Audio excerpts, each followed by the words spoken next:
دیا۔ اب آپ انسان اپنی حیثیت کا اندازہ لگائے، ٹھوکر میں آنے والی مٹی سے پیدا ہوا، نجس قطرے سے پیدا ہوا، نجس قطرے سے پیدا ہوا، اور جب پیدا کرتے کرتے ایک مرتبہ اس مرحلے پہ آیا تو ایک مرتبہ قدرت پھر پکار کے کہتی ہے وَأَنشَأْنَاكُمْ خَلْقًا آخَرَ، دیکھو اسی پست کو جب میں بناتے بناتے اتنا بلند بنا چکا ہوں کہ اب اسے ایک نئی مخلوق بنا دیا ہے،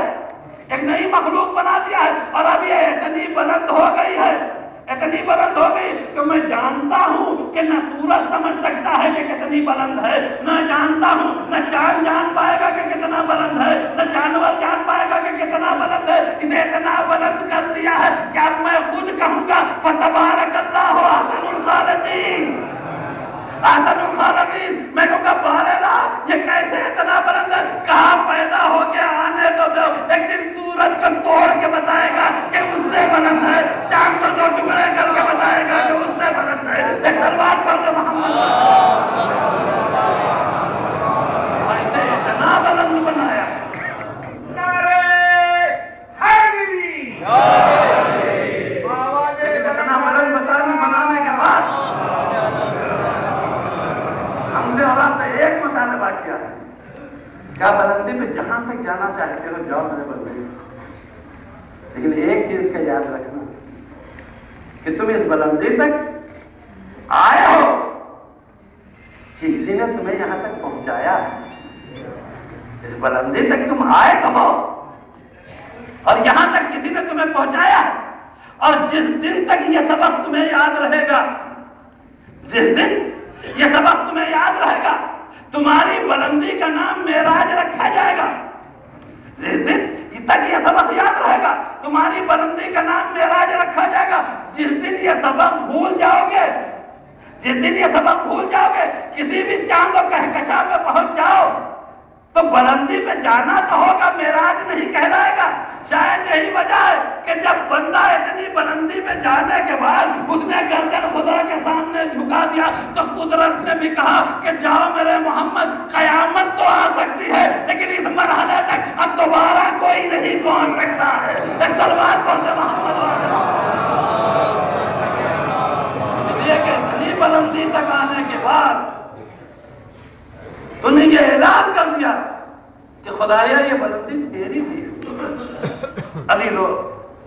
کتنا حسین جملہ ہمارے مولا نے کہا ہے، کہا الہی کفا باللہ عزت،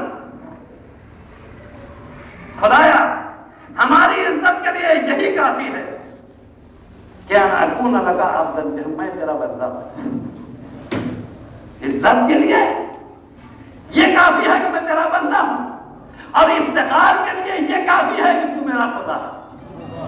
افتخار کے لیے یہ کافی ہے کہ تو میرا خدا ہے۔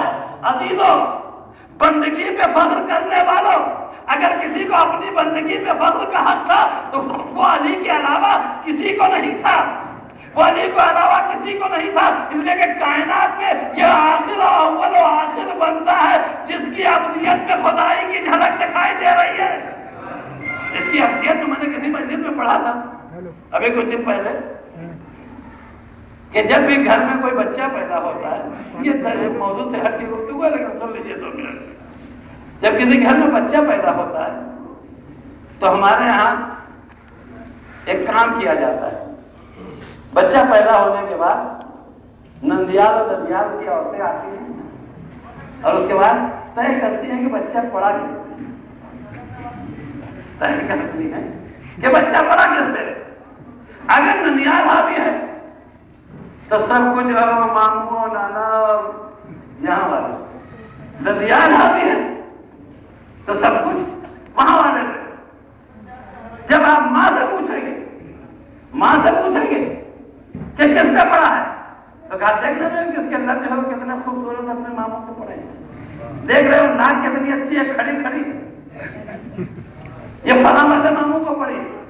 اور جب ددیال والے پھوپھی سے پوچھا جائے کہا دیکھ رہے ہو کہ آنکھیں کتنی بڑی بڑی ہیں ابا پہ گئی، پیشانی کتنی کشادہ ہے دادا پہ گئی، کتنا جو ہے اس سے علم کے آثار دکھائی دے رہے ہیں، یہ تو پر دادا پہ گئے ہیں۔ دونوں کے دونوں اپنی طرف، کوئی ہاتھ اپنی طرف کھینچ رہا ہے، کوئی ناک اپنی طرف کھینچ رہا ہے، کوئی کان اپنی طرف کھینچ رہا ہے۔ یہ شرط تو صرف علی ابن ابی طالب